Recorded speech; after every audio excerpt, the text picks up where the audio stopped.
I'm B, 32 years old, and the most undervalued financial analyst at Sterling and Burke.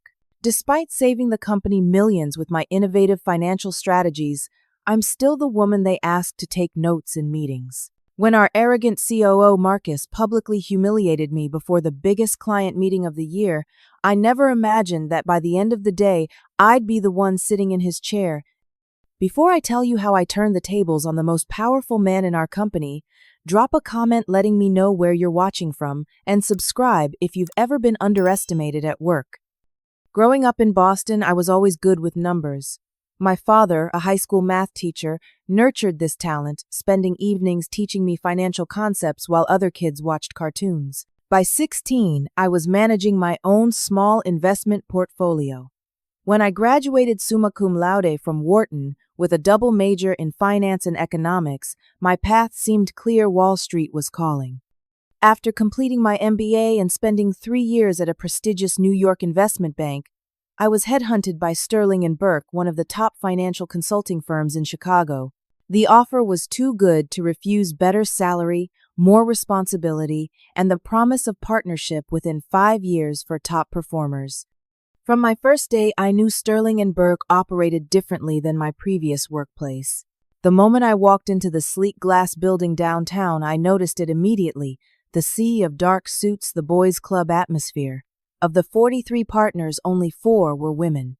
During my orientation, I counted just 11 female faces among the 62 analysts and managers present.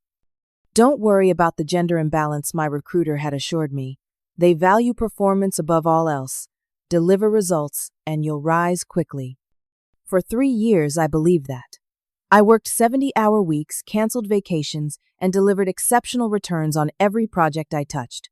My specialty became finding inefficiencies no one else could spot and creating innovative financial models that consistently outperformed market expectations. Last year alone, my strategies saved our biggest manufacturing client $8 million in operational costs. My reputation grew among clients who specifically requested me for their accounts. Inside the company, however, was a different story. This was particularly true with Marcus Reynolds, our Chief Operating Officer. Marcus was 55, Princeton educated, with the kind of confidence that came from never having his abilities questioned. He had joined Sterling and Burke straight out of business school 30 years ago and climbed his way to COO through a combination of genuine financial brilliance and carefully cultivated connections. Tall, with silver-streaked hair and tailored suits, he projected authority and old-school corporate power. From our first meeting, I sensed his dismissal. While he learned the names of male analysts quickly, he consistently called me Karen or Brenda despite my corrections. In meetings, he would interrupt my presentations with simplifying questions that were clearly meant to undermine my expertise. "Let's break this down so everyone can follow," he would say, when I presented complex but thoroughly researched financial strategies. The implied message was clear: this woman is making things unnecessarily complicated. Richard Harrington, our CEO, was rarely present in day-to-day operations. A respected industry figure in his 60s, he traveled extensively, meeting with major clients and speaking at global financial conferences. His absence created a power vacuum that Marcus eagerly filled. My closest ally at Sterling and Burke was Allison Parker, another senior analyst who had joined 6 months before me. At 38, she had experienced the same patterns of dismissal and credit stealing. "Watch out for Bradley Wilson," she warned me during my first week. "He's Marcus's golden boy. Anything good you do will somehow become his accomplishment by the time it reaches the executive floor." Bradley was 35, conventionally handsome, with a Harvard MBA and family connections throughout the financial world. His technical skills were mediocre, but his political acumen was exceptional. True to Allison's warning, I soon noticed the pattern. When my analysis of tax liabilities saved a client $3 million, it became the team's strategy in the company-wide email.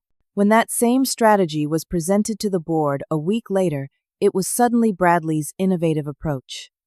After the 3rd time this happened, I confronted him directly.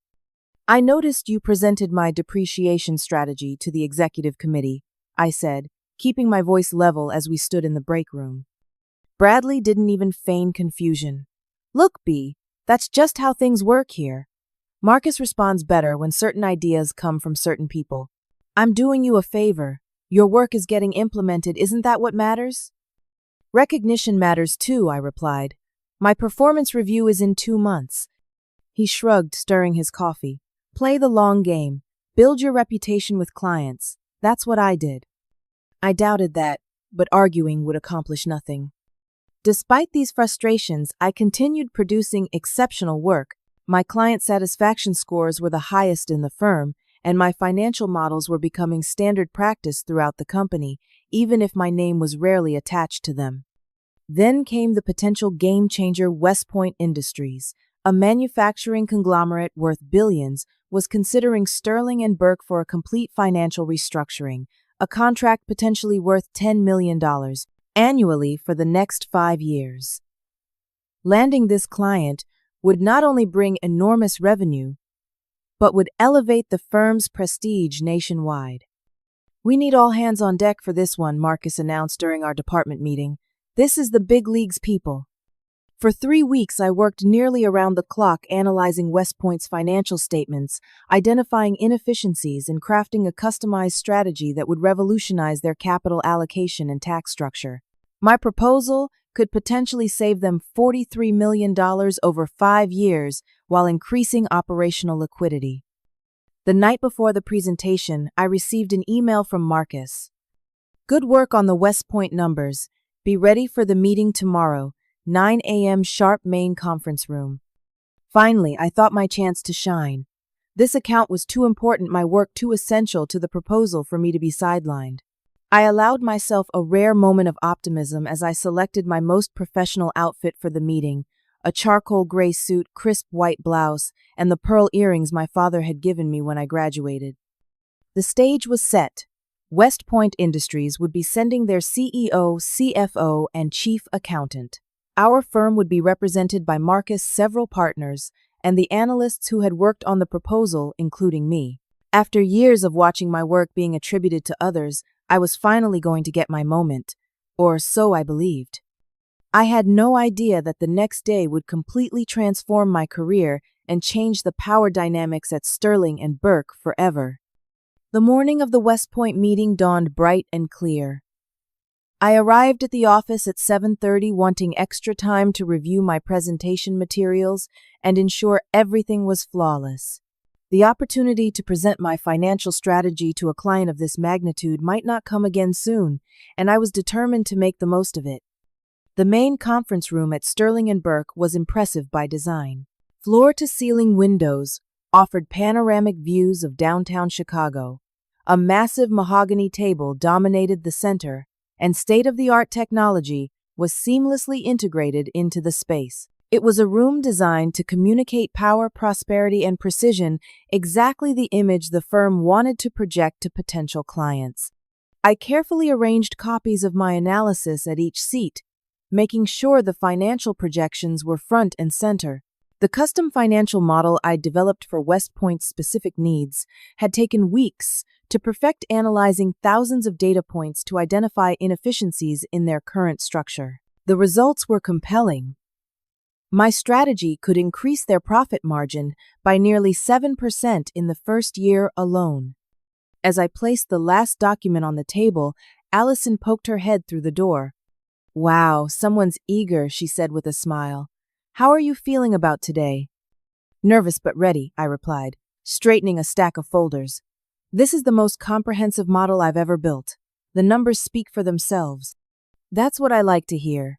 I'll be cheering from the sidelines." By 8:30, other team members began filtering in. Bradley arrived looking immaculate, as always, not a hair out of place, his confidence bordering on smugness. "Big day, B," he said, scanning the materials I'd prepared. He picked up one of my analyses, eyebrows rising slightly as he reviewed it. For a brief moment, I saw something like respect in his expression, quickly masked. At 8:50, the partners began arriving, 6 men in expensive suits, moving with the assurance of those accustomed to power.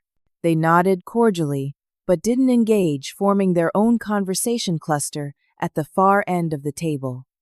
Marcus arrived last just 5 minutes before the clients were due. He surveyed the room with the air of a general inspecting troops before battle. "Good morning, everyone," he announced, his voice commanding immediate attention. "As you all know, West Point Industries represents a significant opportunity for Sterling and Burke. I expect nothing less than perfection from each of you today." His gaze swept across the room, landing briefly on me. Something in his expression shifted, a slight narrowing of the eyes, a tightening around the mouth. "B," he said, walking toward me with measured steps. "A word." He guided me to the corner of the room, just out of earshot of the others. My stomach tightened with unexpected dread.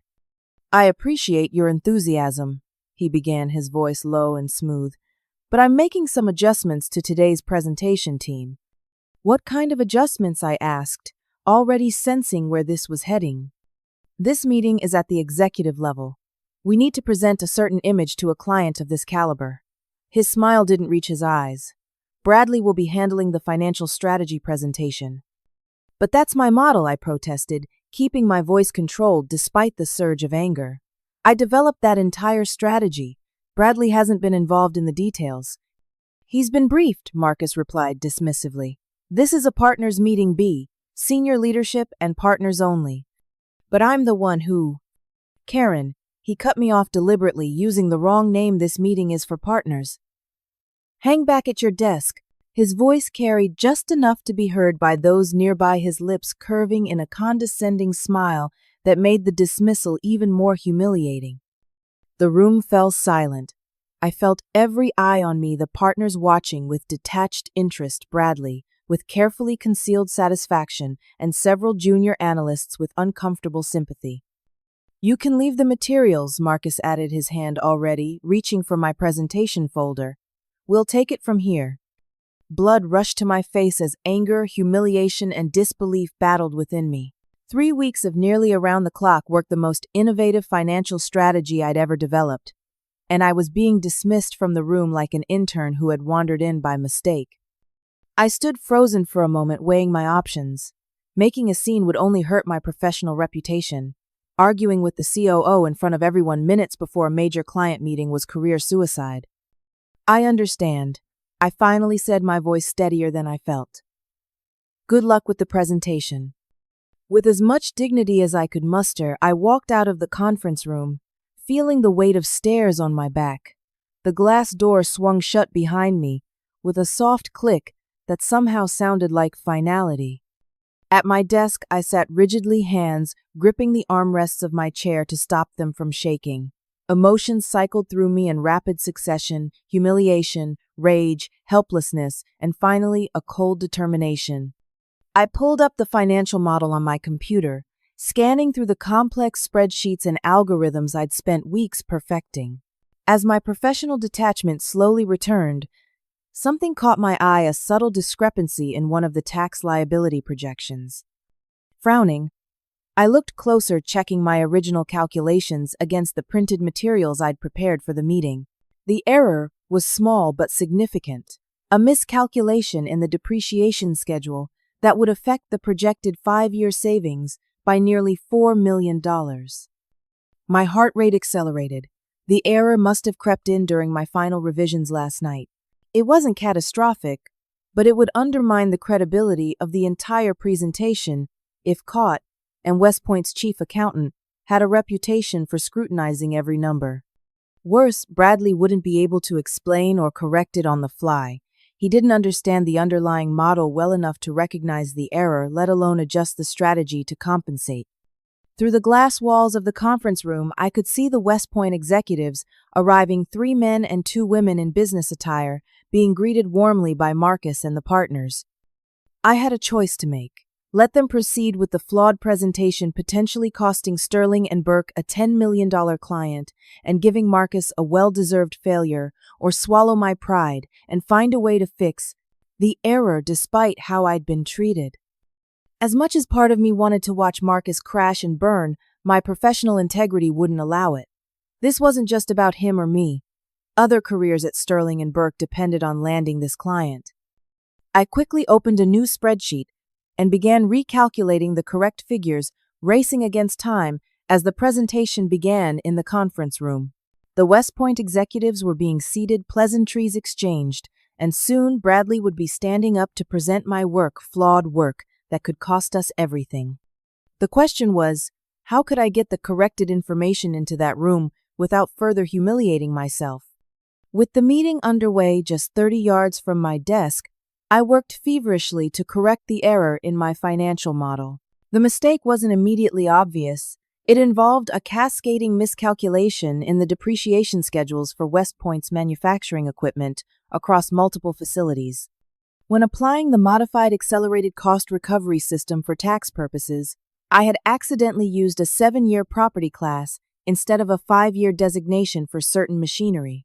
This seemingly small error rippled through the entire model, affecting projected tax savings, cash flow, and ultimately the bottom line benefit to West Point. The corrected figures showed a slightly lower, immediate saving, but a more substantial long-term benefit, actually strengthening our overall proposal. However, without these corrections, Bradley would be presenting misleading projections that any competent financial officer would question. I quickly printed the revised analysis, then hesitated, staring at the conference room. Through the glass walls, I could see Bradley standing, gesturing confidently as he began his presentation. Marcus sat at the head of the table, nodding approvingly, while the West Point executives listened attentively, occasionally glancing at the documents before them. For a moment, I considered doing nothing. Why should I save them from embarrassment when they had so deliberately excluded me? The vindictive thought was tempting but fleeting. This wasn't just about my bruised ego, it was about professional integrity and the livelihoods of everyone at the firm. As I debated my next move, I noticed something concerning through the glass. The chief accountant from West Point, a sharp-featured woman with steel-gray hair, was frowning at the document, her pen circling something on the page. She leaned over to whisper something to the CFO, whose expression darkened in response. My stomach tightened. They'd found the error. I gathered the corrected documents and walked slowly toward the conference room, still uncertain how to proceed. Interrupting would be seen as insubordination, but allowing the meeting to derail could cost the firm millions. As I approached, I could hear Bradley's voice through the door. As you can see on page 17, our implementation strategy projects a first-year tax saving of approximately $12.6 million, with compound benefits accelerating in years 3 through 5. The West Point CFO's response was immediate and skeptical. These depreciation schedules don't align with industry standards for manufacturing equipment. Are you suggesting we reclassify our machinery against IRS guidelines? Bradley faltered, clearly caught off guard. Well, the classification system we're using is based on optimized tax strategies that... It's based on an error, the chief accountant interrupted flatly. These calculations use 7-year property classification for equipment that clearly falls under 5-year Macker's guidelines. This invalidates your entire projection model. The tension in the room was palpable even from outside. Marcus jumped in smoothly. Perhaps we should take a short break to address this technical question. Bradley, can you clarify this point for our guests? I could see panic flash across Bradley's face as he shuffled through papers clearly out of his depth. I believe what we're looking at is an alternative depreciation system that... No, the West Point CEO interrupted, his deep voice carrying clearly. What we're looking at is a fundamental misunderstanding of capital equipment classification. This doesn't inspire confidence in your firm's attention to detail. The meeting was unraveling quickly.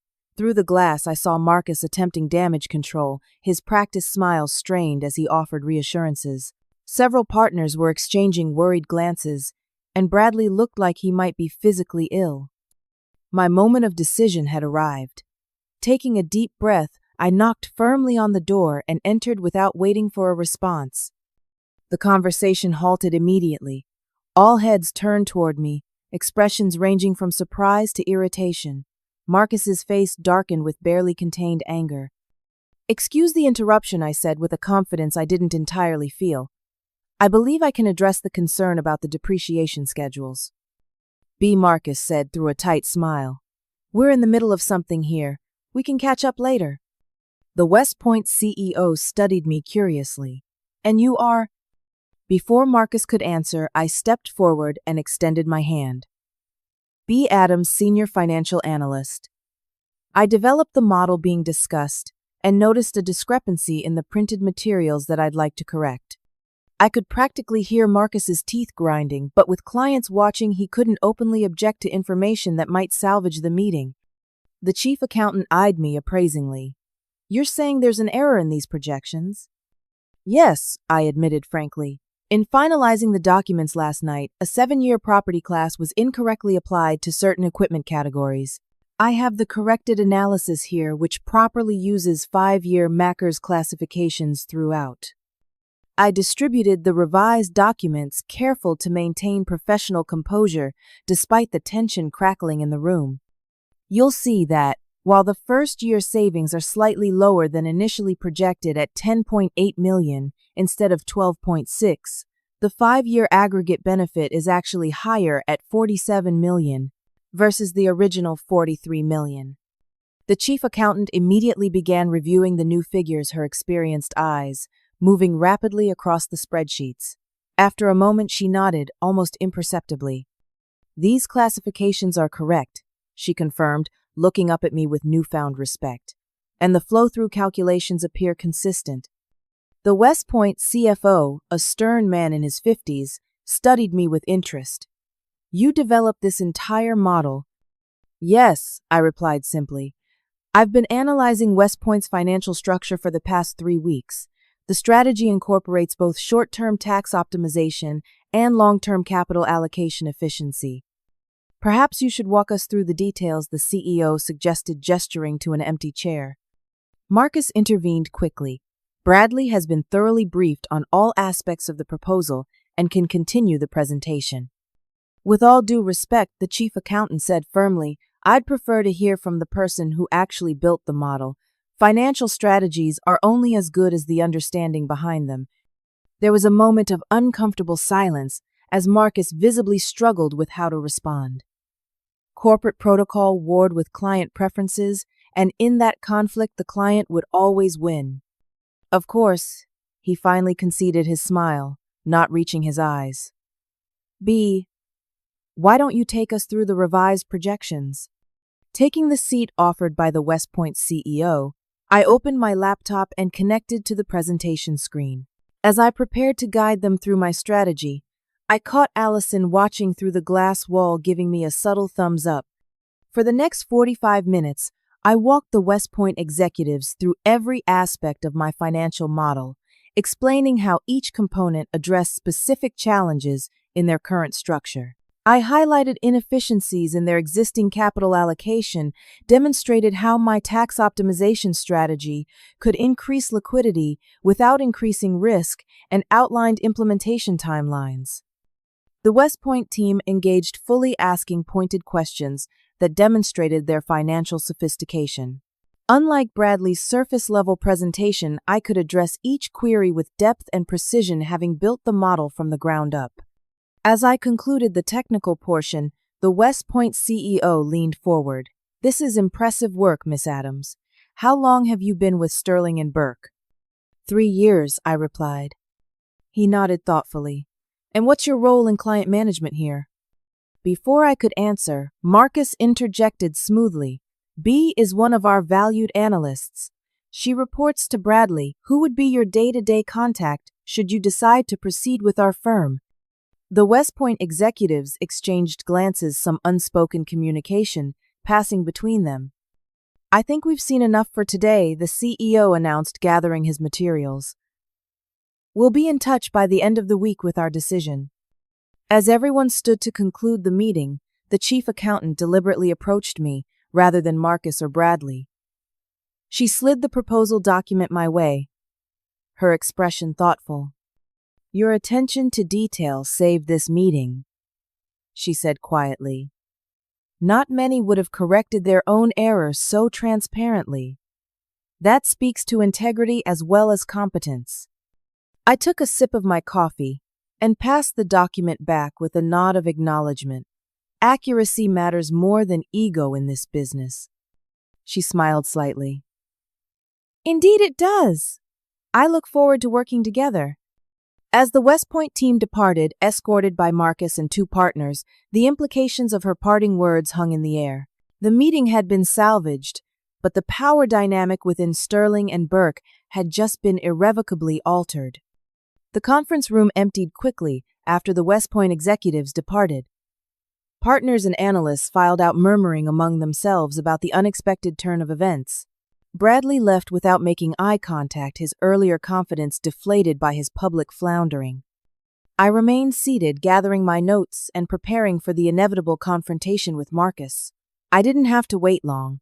Within minutes of escorting the clients to the elevator, he returned to the conference room, closing the door firmly behind him. His face was composed, but the slight twitch in his jaw betrayed his anger. He took a seat directly across from me, straightening his already impeccable tie, a nervous habit I'd noticed during tense board meetings. "That was quite a performance," he began, his voice deceptively calm. "It wasn't a performance," I replied evenly. "It was my job. The model had an error that needed correction." "Your job," he repeated with emphasis, "is to follow the chain of command and respect the decisions of leadership. I explicitly told you to stay at your desk." "And let a $10 million client walk away because of a preventable misunderstanding," I countered. "The meeting was derailing. Anyone could see that." "That's not your call to make," he snapped, the veneer of calm cracking slightly. "There are protocols in this firm. Procedures. Hierarchy. Hierarchy doesn't matter to clients who just want accurate information," I said. West Point's accountant spotted the error immediately. What was I supposed to do, pretend I hadn't noticed it too? Marcus leaned forward, lowering his voice. "What you were supposed to do was bring the correction to Bradley, or me privately. We could have addressed it without undermining the presentation structure." "There wasn't time," I pointed out. "And frankly, Bradley couldn't have explained the correction if he wanted to. He didn't understand the model well enough." "That's not your concern," Marcus said sharply. "Actually, it is my concern when my work is being misrepresented," I replied, surprising myself with my boldness. "I spent 3 weeks building that financial strategy. Every calculation, every projection came from my analysis, yet I was dismissed from the presentation like I was irrelevant." Marcus's expression hardened. "You're an analyst, B. A good one. I'll grant you that. But you're not client-facing leadership. Sterling and Burke has a specific image to maintain with clients of West Point's caliber." The implication hung in the air between us. Despite his careful wording, the message was clear as a woman. I didn't fit the image of financial leadership he wanted to project. That specific image nearly cost us the client today, I observed. The West Point team seemed more impressed with accurate numbers than with who was delivering them. Marcus's phone buzzed with an incoming call. He glanced at it, then back at me, his expression shifting to something more calculating. "We'll continue this discussion later," he said, rising from his chair. "For now, prepare a complete briefing on your model for Bradley. He'll need to be thoroughly versed in all details before the next meeting." I stared at him in disbelief. "You still intend to have Bradley lead the account?" "Client relationships are built on more than technical knowledge," Marcus replied dismissively. "Bradley has the right presence and background for executive-level engagement." As he turned to leave, I made a decision that would change everything. "I don't think the West Point executives would agree with that assessment," I said to his back. He paused, turning slowly. "Meaning what exactly?" "Their chief accountant specifically said she looks forward to working with me," I pointed out. "Not Bradley, not the team, me personally." Something dangerous flashed in his eyes. "Don't overestimate your importance based on one meeting. I've been managing client relationships since before you were in college." "And maybe that's the problem," I replied quietly. "The business world has changed, but your approach hasn't." For a moment, I thought I'd pushed too far. Marcus took a step toward me, his expression thunderous when the conference room door opened unexpectedly. Richard Harrington, the rarely seen CEO of Sterling and Burke, stood in the doorway. At 65, he remained imposing, tall and lean, with calculating eyes that had witnessed decades of financial wars. "Marcus," he said smoothly, "I thought I'd find you here." I just ran into Jack Thompson from West Point in the lobby. Marcus straightened, immediately professional mask sliding back into place. Richard, I didn't know you were in town. Yes, we just concluded our presentation to West Point. There was a small technical issue, but we managed it effectively. Richard's gaze shifted to me, assessing. So I gathered. Jack seemed quite impressed with our financial wunderkind, as he called her. He extended his hand to me. You must be B. Adams. I've heard your name mentioned more than once in client feedback. Surprised, I stood and shook his hand. Thank you, Mr. Harrington. It's a pleasure to finally meet you. Richard, please, he corrected with a smile that transformed his austere features. I make it a point to know when our clients are specifically requesting certain team members. You've developed quite a following. Marcus intervened smoothly. B has shown promising analytical skills. We're working on developing her understanding of the broader business context. Richard's eyebrow rose slightly. From what Jack told me, her understanding seemed quite comprehensive. He mentioned they're planning to move forward with us contingent on her involvement with the account. The silence that followed was electric. Marcus's expression remained professionally neutral, but I could see the calculations happening behind his eyes. How to maintain control of the situation. How to minimize the disruption to his authority. That's excellent news, Marcus finally responded. We can certainly ensure B is part of the team supporting Bradley on the account. Actually, Richard said, checking his phone briefly, Jack specifically mentioned B leading the relationship, said something about her catching an error that would have cost them millions and having the integrity to correct it transparently. He looked up, his gaze moving between Marcus and me. I'd like to hear more about this meeting. B, would you join me in my office in 15 minutes, Marcus? We'll connect afterward to discuss the quarterly projections. The dismissal was polite but firm. Marcus had no choice but to nod in agreement, though the muscle pulsing in his jaw betrayed his tension. As Richard departed, Marcus turned to me, voice low and controlled. Impressive maneuvering, B. Enjoy your moment in the spotlight. Just remember, Richard travels constantly. Day to day, you still work in my organization. The threat was thinly veiled, but I no longer felt intimidated. Thank you for the reminder, Marcus, I replied, gathering my materials. I should prepare for my meeting with Richard. As I walked toward the door, I heard him call after me. One correction doesn't change the hierarchy here. Don't forget your place. I paused at the threshold, turning back to meet his gaze directly. My place is wherever my work brings the most value to this firm. Today, that happened to be in the seat you tried to keep me from. Without waiting for his response, I left to prepare for a meeting that would permanently alter the course of my career at Sterling & Burke. Richard Harrington's office occupied the southeast corner of the top floor with panoramic views of Lake Michigan and the Chicago skyline. Unlike the sleek modernism of the rest of the building, his space featured rich wooden paneling, leather-bound financial volumes, and subtle art that spoke of old money and established power. As I entered, he was reviewing documents at his desk, reading glasses perched on his nose. He gestured to a comfortable chair across from him without looking up. Just finishing this quarterly report, he explained, signing the last page with a fountain pen. Make yourself comfortable. I sat, taking the opportunity to gather my thoughts.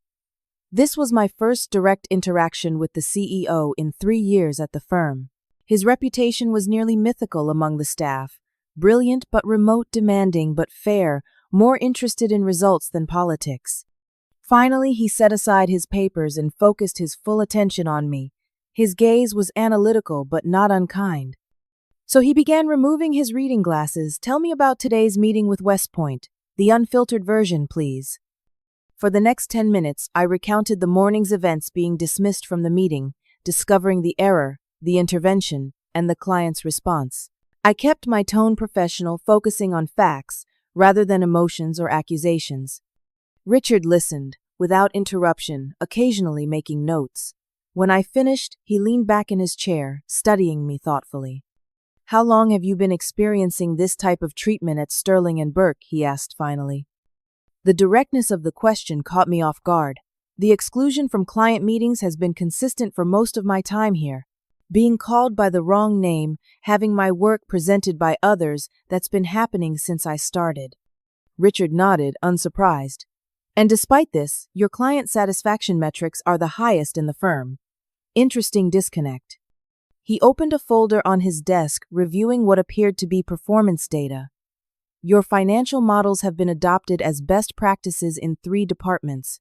Your strategic recommendations have saved clients a cumulative $74 million over the past 18 months. Yet you've been passed over for promotion twice. I hadn't realized he was so familiar with my record. Yes, that's correct. Richard closed the folder and met my gaze directly.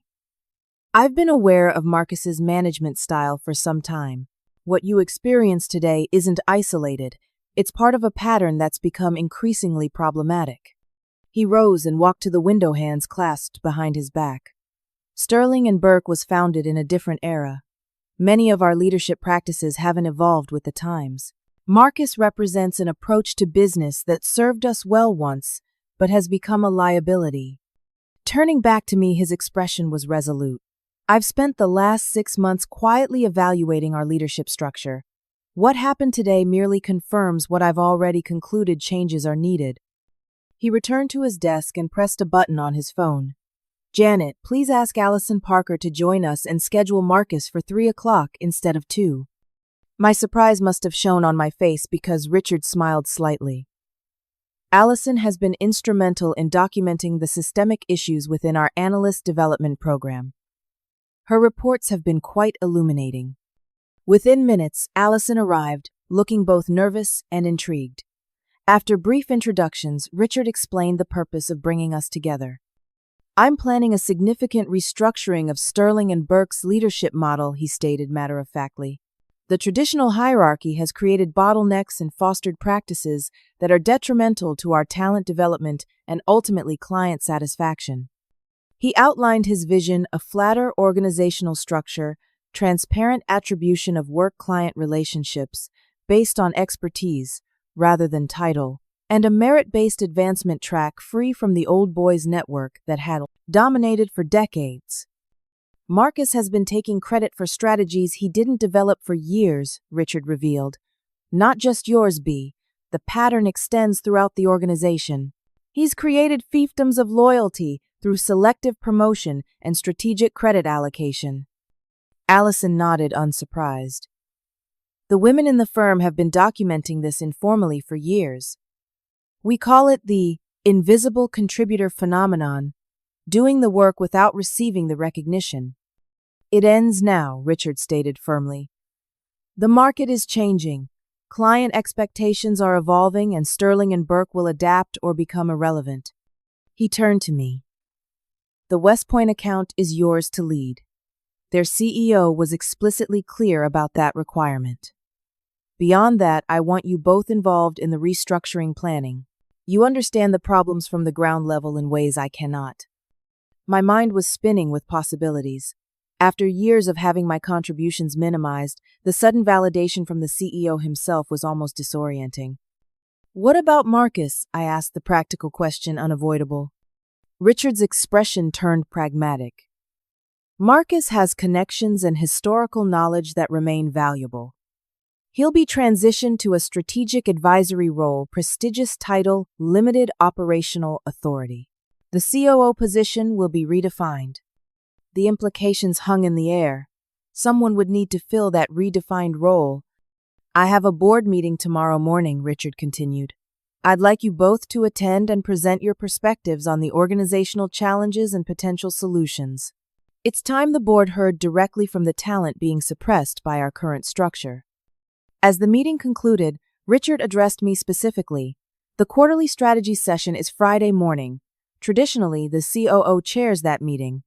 He paused meaningfully. I think it's time for a fresh perspective. Would you be willing to present the West Point strategy and your recommendations for our approach to similar clients? The question wasn't really a question. It was an opportunity, a test, to see if I was ready to step into a leadership role. I'd be honored, I replied, understanding the significance of what he was asking. This wasn't just about presenting my work. It was about potentially taking Marcus's seat in a very literal sense. As Allison and I left Richard's office, we exchanged looks of cautious optimism. Years of frustration were potentially giving way to real organizational change, but we both knew the transition wouldn't be smooth or simple. Marcus won't go quietly into a ceremonial role, Allison warned as we walked back to our department. He'll fight this every step of the way. Probably, I agreed. But for the first time, we have the CEO's explicit support. That changes the equation significantly. True, she conceded, then smiled. Who would have thought a depreciation schedule error would be the catalyst for upending the entire power structure? I laughed softly. Sometimes the biggest changes come from the smallest details. As we reached my desk, I noticed a new email from the West Point CFO confirming their intention to proceed with Sterling and Burke with me as their primary contact. A second email from Richard contained calendar invitations for the board meeting and Friday's strategy session, where I would be taking the seat traditionally occupied by the COO. The power dynamics were shifting, and I was now at the center of a corporate transformation that would either elevate me to unprecedented influence or make me the target of those desperate to maintain the status quo. Either way, there was no going back. The confrontation with Marcus had been just the beginning. The next 48 hours passed in a whirlwind of preparation. The board meeting Wednesday morning proved surprisingly supportive of Richard's restructuring vision. Several board members, particularly the two women, expressed frustration with the firm's stagnant diversity metrics and voiced strong support for merit-based advancement reforms. By Wednesday afternoon, rumors were circulating throughout Sterling and Burke. Change was coming, though the details remained confidential. Marcus maintained a public facade of confidence, but his tense interactions with Richard and sudden closed-door meetings with key allies didn't go unnoticed. With the quarterly strategy session scheduled for Friday morning, I had limited time to prepare a comprehensive presentation. This wasn't just about West Point anymore. It was about demonstrating a new leadership approach for the entire firm. Allison proved invaluable, helping me gather cross-departmental performance data and identify systemic patterns that had hampered innovation. Focus on the business case, she advised, as we worked late into Wednesday night. Some of the old guard will resist change on principle, but they can't argue with the financial impact. Thursday brought a surprise visitor to my desk, Bradley Wilson. His usual confidence had dimmed, considerably replaced by an awkward attempt at collegial friendliness. Quite a presentation with West Point, he began, hands in his pockets. Very impressive recovery. Thank you, I replied neutrally, continuing to review my notes for Friday. He shifted uncomfortably. Look, I wanted to say that I've always respected your analytical skills. The way things work around here, sometimes the politics take precedence over giving credit where it's due. I finished for him. He had the grace to look embarrassed. Something like that. Anyway, I hear you'll be leading the strategy session tomorrow. If you need any input from my perspective, I'm happy to contribute. The transparent attempt to align himself with the changing power structure was almost amusing. 3 days ago, he'd been perfectly comfortable presenting my work as his own. Now he was offering to contribute to my presentation. I appreciate the offer, I said, keeping my tone professional. If I need your perspective, I'll let you know. He nodded, clearly hoping for more encouragement, then retreated when none was forthcoming. As he walked away, Allison approached with an amused expression. The rats are already sensing which way the ship is tilting, she observed quietly. It's not just Bradley, I replied, gesturing discreetly around the office. Have you noticed how many people suddenly remember my name and want to discuss their innovative ideas? She laughed. Welcome to leadership. Yesterday's invisible analyst is today's strategic visionary they've always respected. Thursday evening, Richard called me into his office for a final briefing before the strategy session. His manner was serious but supportive. Marcus knows what's happening, he informed me without preamble. He's not taking it well, but he's pragmatic enough to understand his options are limited.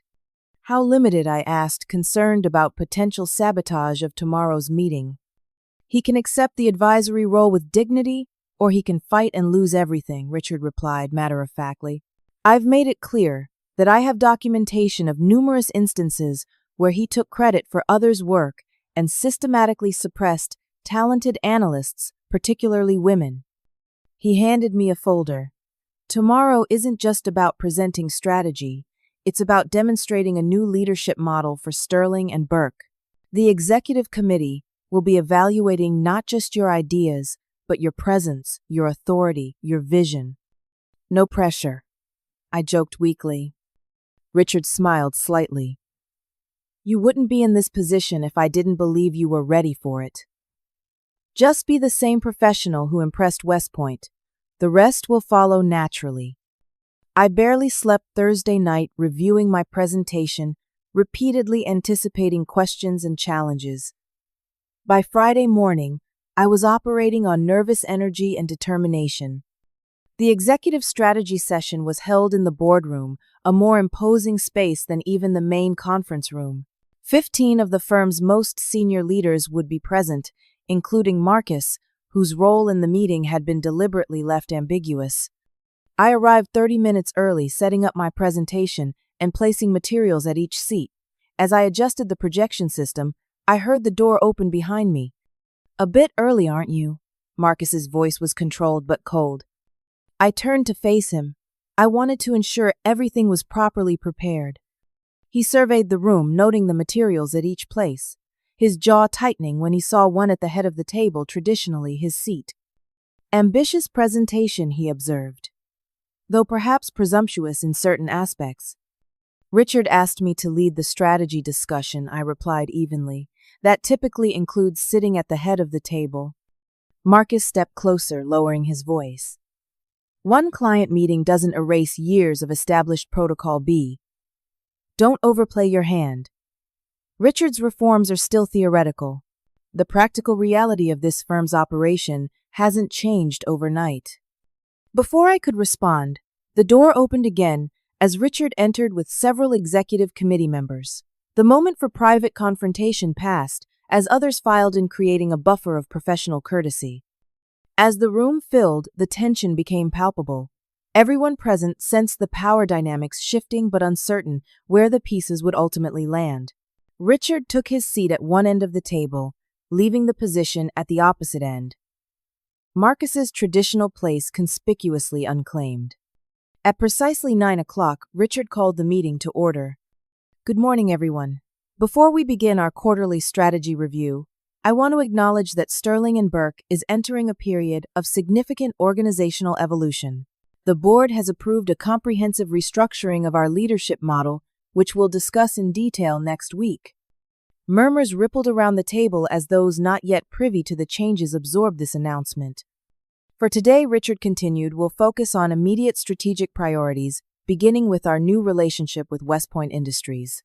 B. Adams will lead this portion of our discussion, as she'll be heading the West Point account and implementing the financial strategy she developed. All eyes turned to me. Marcus remained standing near the wall, his usual seat still empty, his expression carefully neutral. Richard gestured to the head of the table. B, if you're ready to begin. The moment stretched into silence. 3 years of being overlooked, called by the wrong name, and watching others take credit for my work crystallized into this single decision point. I could feel Marcus's gaze boring into me, challenging my right to claim the symbolic seat of authority. With deliberate calm, I walked to the head of the table, placed my materials down, and took the seat that had been his for over a decade. The symbolic transfer of power couldn't have been clearer if a crown had changed hands. Thank you, Richard. I began, my voice steady and confident.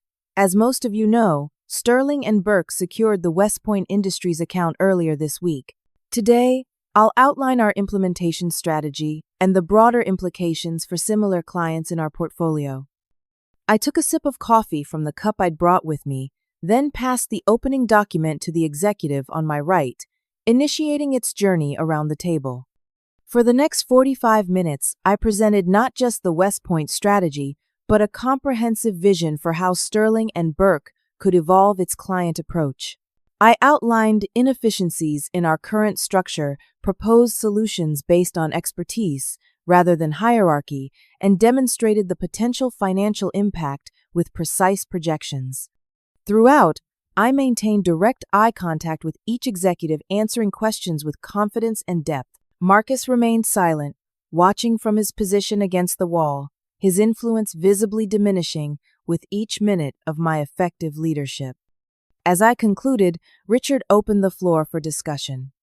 The conversation that followed was energetic and engaged, with several executives building constructively on my recommendations.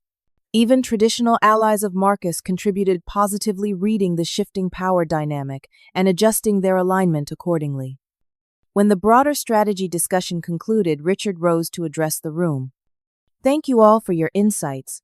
Before we conclude, I have an organizational announcement. He paused, ensuring he had everyone's full attention. As part of our leadership restructuring, I'm pleased to announce that B. Adams will be assuming the role of Chief Strategy Officer effective immediately. The new title, not quite COO but clearly executive level, sent another ripple through the room. Marcus Reynolds. Richard continued, turning to where Marcus stood. Will be transitioning to Senior Advisory Partner, focusing on client relationship maintenance while stepping back from operational leadership. Please join me in thanking Marcus for his years of service in operations and welcoming B to her new role. The applause that followed was polite, but subdued the executives processing the implications of this dramatic shift. Marcus nodded acknowledgement, his professional mask firmly in place, despite what must have been a crushing public demotion. As the meeting concluded and people began to disperse, Marcus approached me directly. "Congratulations on your promotion," he said, extending his hand with a tight smile, a meteoric rise. I shook his hand firmly. "Thank you, Marcus. I look forward to a smooth transition." "Indeed." His grip tightened slightly before releasing. Though remember, transitions can be unpredictable. Today's victory can become tomorrow's cautionary tale. Or tomorrow's new standard, I countered calmly. Change is inevitable in business. Adaptation is what separates success from obsolescence.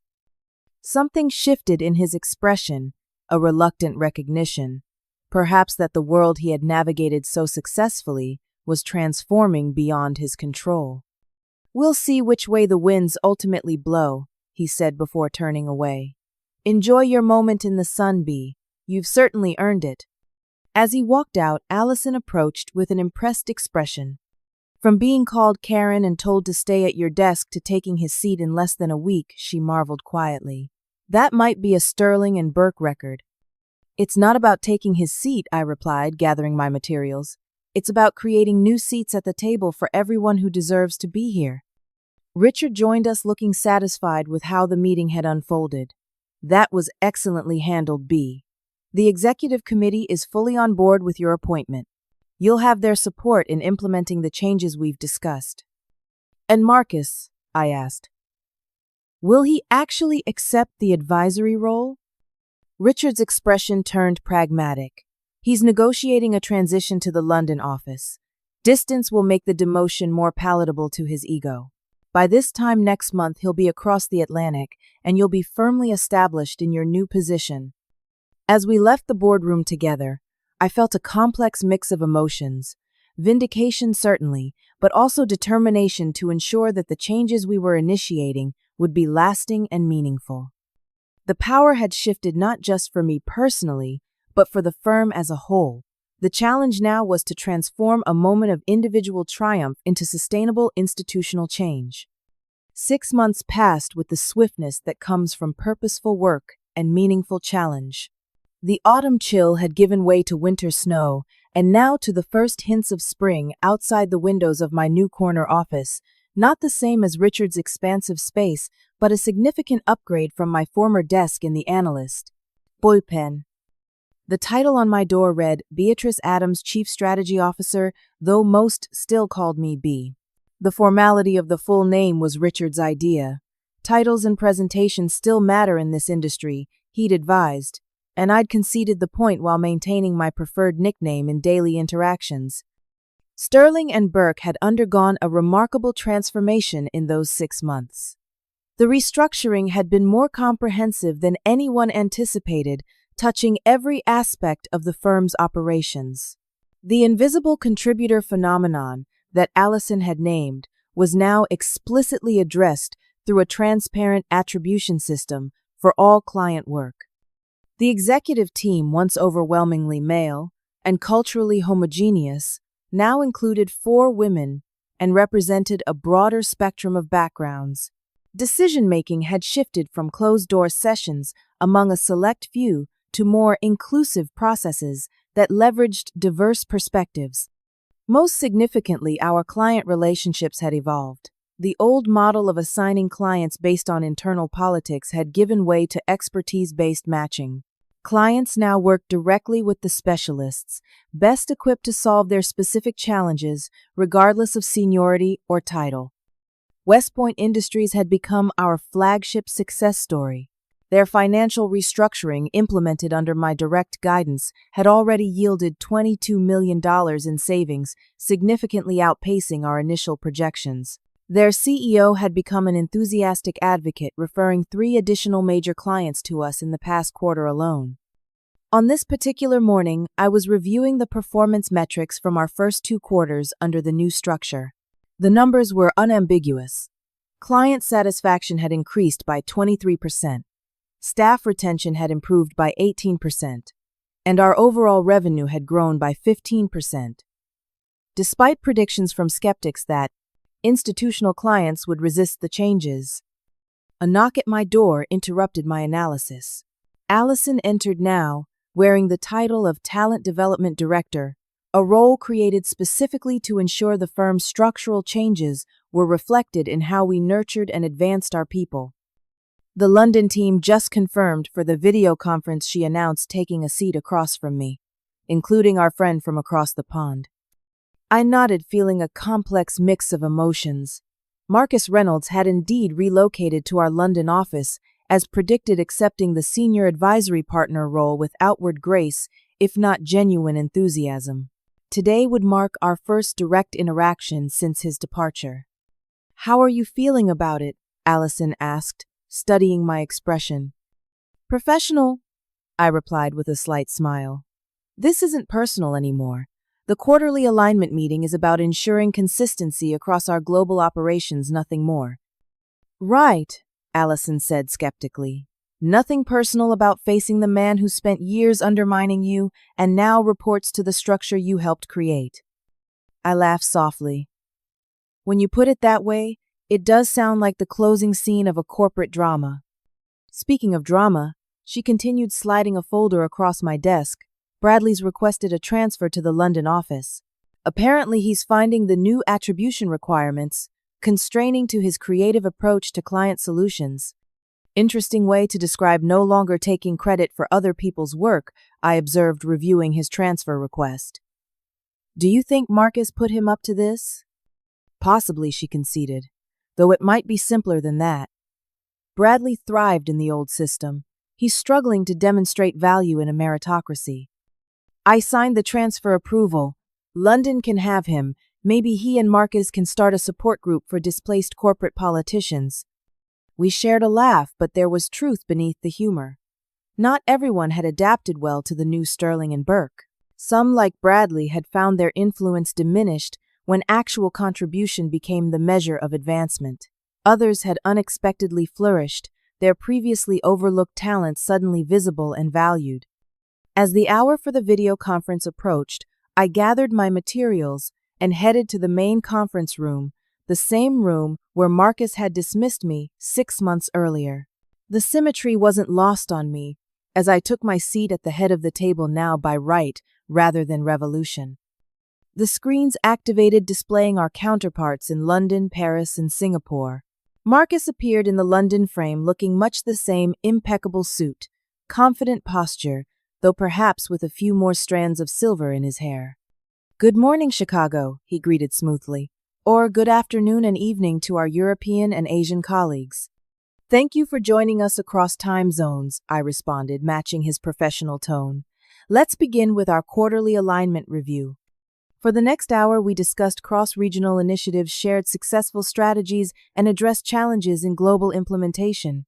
Marcus participated constructively, offering insights from his decades of experience without attempting to dominate the conversation. As the meeting concluded and participants began disconnecting, Marcus asked B, "Could you stay on for a moment? There's a client matter I'd like to discuss privately." I nodded, curious. Once the others had left, and we were alone on the video connection, his demeanor shifted subtly, not quite to warmth, but to something more authentic than his public persona. "Chicago seems to be thriving under the new structure," he observed. "The numbers speak for themselves." "They do," I agreed. "Change is never easy, but the results have validated the approach." He was quiet for a moment, considering his next words carefully. "I underestimated you," he finally said. "Not just your financial acumen, which was always evident, but your leadership capacity. That was an error in judgment on my part." The acknowledgement, limited as it was, represented significant evolution for a man who had spent decades rarely admitting mistakes. "We all have blind spots," Marcus I replied, choosing generosity over vindication. "The old structure at Sterling and Burke created them systematically." Perhaps he conceded. "Though that doesn't absolve personal responsibility. My methods were effective in their time, but times change." "You saw that before I did." Coming from Marcus, this was as close to an apology as I would likely ever receive. I accepted it for what it was. Not complete redemption, but a step toward mutual respect. "London suits you," I observed, changing the subject slightly. "How are you finding the advisory role?" A shadow of his old smirk appeared. "Surprisingly satisfying. Fewer operational headaches, more strategic influence. I should have made the transition years ago." We both knew this was revisionist history. He'd fought the change bitterly, but I allowed him the face-saving narrative. "Bradley Wilson has requested a transfer to your office," I informed him. "I've approved it from our end." Marcus raised an eyebrow. "Has he indeed? Interesting. I'll keep an eye on him. Some habits deserve a second chance to be broken." After a few more minutes of cordial conversation, we concluded the call. I sat alone in the conference room afterward, reflecting on the journey of the past 6 months and the lessons it had taught me. The deepest insight wasn't about corporate politics or financial strategy, though. I'd learned plenty about both. It was about the nature of value and visibility in professional life. For years, I'd done exceptional work while accepting minimal recognition, believing that merit would eventually prevail on its own. What I'd learned was that excellence alone isn't enough. Systems perpetuate themselves unless actively disrupted. Sometimes that disruption comes from a moment of crisis, like catching an error in a client presentation. Sometimes it comes from allies in unexpected places, like Richard's quiet observation and intervention. But most importantly, it comes from refusing to accept invisibility, from insisting that contribution be recognized, regardless of title or background. The afternoon sun slanted through the conference room windows as I gathered my materials. 3 new analysts passed by 2 women, and a man from backgrounds not historically represented in finance. They were part of our expanded development program, instituted to ensure that talent would no longer be overlooked due to unconscious bias or structural barriers. Watching them, I felt a sense of purpose beyond personal advancement. The changes we'd implemented weren't just about my seat at the table. They were about ensuring everyone with the talent and determination had a fair opportunity to earn their seat as well. Back in my office, I found a message from Richard announcing his plans to step back from day-to-day operations over the next year, transitioning more responsibilities to the executive team, including me. Another evolution, another opportunity to shape the future of Sterling and Burke. I took a moment to appreciate how far we'd come. From being dismissed from a meeting and told to hang back at your desk to potentially succeeding Richard as CEO, the journey had been extraordinary by any measure. Yet, the most meaningful victory wasn't the title or the office, or even the authority. It was creating a system where such journeys would no longer be exceptional. As I prepared to leave for the day, I paused at my window overlooking the Chicago skyline. The lesson I carried forward wasn't about revenge or even vindication. It was simpler and more profound. Your worth isn't determined by others' recognition. but your impact often depends on demanding that recognition when it's deserved. The sweetest revenge wasn't taking Marcus's seat, it was showing everyone I deserved a seat at the table all along. And then making sure the table had room for everyone else who deserved to be there too. What's your experience with workplace recognition? Have you ever had your contributions overlooked or had to fight to be seen in your professional life? Share your story in the comments, and if this resonated with you, please subscribe, and share with someone who might need this reminder of their worth. Remember, sometimes the most powerful thing you can do is simply refuse to stay at your desk when you belong in the meeting.